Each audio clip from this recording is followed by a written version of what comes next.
How to join WhatsApp group with link. Hi everyone, welcome back to the channel. This is Rose and I'll walk you through how to join WhatsApp group with link.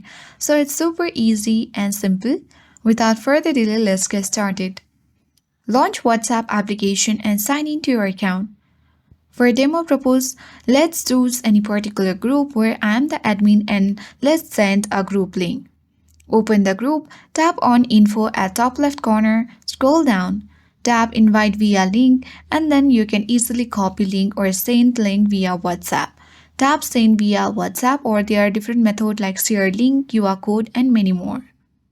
So as you can see that we have sent to a particular chat.